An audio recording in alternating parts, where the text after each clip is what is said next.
Okay, I wanted to walk through some key concepts and ideas related to the budget with an attempt to hopefully explain a few things that are in the reading a little bit better, make them a little bit more clear.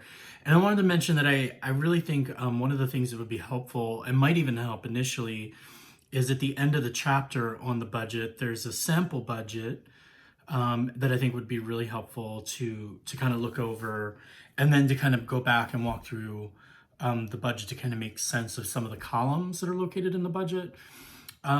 So I think one of the key ones that I've already mentioned in my email would be in-kind, or this is also an in-kind contributions is the full term, and then cost share, which is also referred to as cost share. So they're kind of synonymous terminology.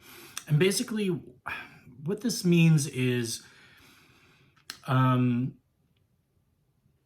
if you're doing a grant project, usually there are other costs associated with it. I've mentioned already that foundations and oftentimes, grant programs do not pay for salary. So, but obviously somebody's going to be contributing their time and working on the project. So that can be counted as an in-kind contribution. And basically what that means for the granting agency is that as a nonprofit or whatever organization you're sort of collaborating with or working with for this grant project, there's going to be other things that are contributed to the project that don't come from the funder. So that's an in-kind contribution. It means it's sort of like a matching donation in a sense, or a fund that's used to balance out the project. And for the funder, it's important to know that the other things are being contributed to help cover the project, that there are things in place to help the project work. So if they wonder, well, who's working on this or how are they being supported, it's helpful to let them know those are being covered through in-kind contributions. So some other notes that are really relevant to in-kind are that oftentimes, and this is especially true with federal grants, but I think grants more generally, you want to have a way to account for it, to keep track of it. So, if that's salary, obviously that's pretty easy. If that's space, and there's a standard, cost for a classroom or office space, you can get away with estimating that often, but I mean, it's just helpful to then be able to keep track of it, to know that you utilize that space and that space was contributed as an in-kind contribution. So that's something sometimes funders want at the end of the project in the report, that they're made aware that in-kind was accounted for and utilized. Some examples that I think are pretty common for grants would be salary, contributions of time, and that's where FTE is helpful, full-time equivalent. So you're looking at you take the annual salary of someone, and then like they did in the budget sort of at the end, you can break that into, like, for example, the number of weeks and the number of hours worked, those kinds of things. And then, or you can looking at it as a percentage of time, throughout the year, such and such person will contribute 10% of their time to the project. And so, and as an example with Ball State, that generally goes through an approval process and gets approved. But as long as it's reasonable and the person has time to cover it, if it supports a grant that's coming into Ball State, it's looked at favorably and generally supported. Other examples would be space, office space, classroom space, things like that are often contributed as in-kind contribution. And then one of the ones for Ball State grants that is kind of popular is graduate assistantships, because it's the university can cover the tuition waiver and certain elements of a graduate assistant, that makes it easy as a kind of in-kind or cost share contribution. So those are all examples. Other ones would be supplies, things like that. Another concept or idea that's brought up in the reading that I think could be explained a little bit better would be indirect funding. Now, this isn't relevant to, I think, most of you, and really shouldn't be relevant from my perspective to any of you, because it's something that generally comes through federal grants and is restricted with foundation grants. But it is something that's really, really important to be aware of, and if you are grant writing in the future, to know about. And basically, what indirect, so there's in kind and then there's indirect. Indirect is a percentage that comes back to Ball State out of the overall grant funding to help pay for cost, overhead costs or administrative costs, everything from, keeping the lights on to keeping to the space, the allocation of space, the for big grants and for for medical schools and things like that, for the lab space support and things like that. So each institution generally has a negotiated rate. It's set by the federal government. And I think for Ball State, it's somewhere in the 43% range. So 43% of the overall funding literally is allocated directly to Ball State. And that's something you really have to keep in mind, because if you're writing a $2 million grant, 43% of that overall funding is going to go directly to Ball State. So it can have a huge impact, obviously, on your budget. For off-campus projects, so most of the projects that I've worked on in the last years have been overseas, working with partner institutions. And so we always use the off-campus return indirect, and that's around 20 or 21%. Some are 20 to 23%, I think. But that's still a big chunk of money. 20% of your overall grant funding, is put in that. It's a way that I think the federal government has supported higher education in the United States, and again, reallocates money to institutions. So it's something worth knowing about. Foundations generally don't allow for indirect, and if they do, they generally cap it somewhere around 10 to 15%. And as they mentioned in the reading, you can check with the grant officer or the program officer at a foundation. You can look at the either the RFP or NOFO, which I explained a few weeks ago. That's the guidelines for the grant you're writing, and see what the stipulations are. And then you would tend to get that approved or go through that in the budget process. So that would be something worth looking into. But again, I think if I remember correctly, Ball Brothers, and especially for the lower grant funding, for in the $5,000 to $15,000 range, they don't allow for indirect costs. They do, however, generally either some grants for the in-kind, some grants will require it. And they'll let you know that. They'll let you know you have to have at least 20% in kind, or they will not require it, but they'll,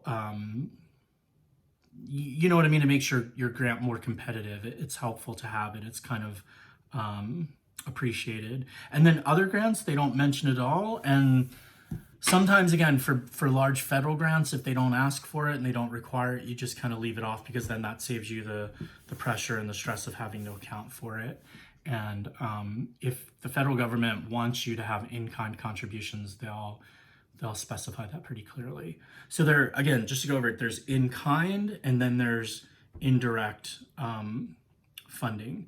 And those are two concepts that are important to know. And in the glossary that I've posted on Canvas, I've also included the terminology and descriptions of it. And it's pretty easy to look up examples online.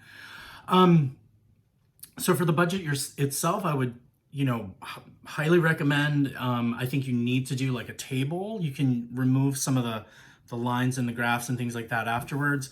My wife tends to be excellent, and she's the one that often helps me with budgets when I write them for grants. And she uses Excel sheets and sets up the Excel.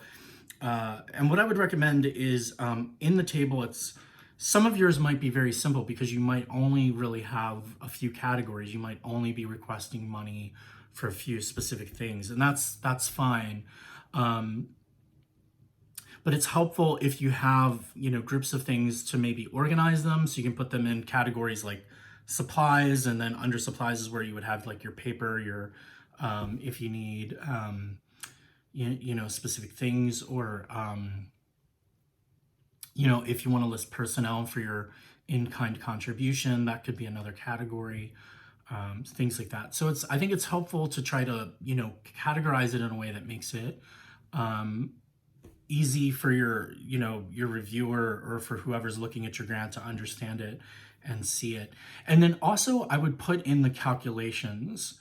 So if you have $3,000 allocated for stipends, for example, you don't want the reviewer to kind of have to guess and think, well, are they paying $3,000 to one person, or so you would maybe say 50 people by, $100 each for times so many hours, or some way like that, that you would break it down, and you would actually show the calculations so they would understand, the reviewer would understand how you arrived at that number. And that's really helpful to include in the budget table itself. And so if you look at the way they set the example up, it has the per week, the number of weeks. Of course, that's not relevant to each area, but then they have the standard category, the cost, and then the in-kind contribution. So that's one way of organizing it. There are multiple ways, and I would kind of see what works for you. And I could even try, if you'd like, I could send you some examples of templates, things like that to utilize. And then you want to have things like your subtotal, your overall totals. And that's something you want to include, in your narrative. You want to be very specific, like, we are requesting this amount to do this. And then your narrative helps you justify your cost. And then again, like, what I would highly recommend is trying to anticipate any questions or concerns that your grant reviewer would have, and then try to address those in your narrative. So when I review grants for the Department of Ed, for example, sometimes I'll see something that just stands out to me and grabs my attention, like $20,000 allocated for travel. Like, why would travel be such an important part of this project? And I'll immediately go to the narrative and try to find, their justification for including that. And if I can't, then it automatically raises red flags, and it's something that that when you have the panel discussion on the grant, that comes up in discussion and becomes an issue. And if it's just not justified and it doesn't seem reasonable, then that's something applicants lose points for, and then often are not funded because of.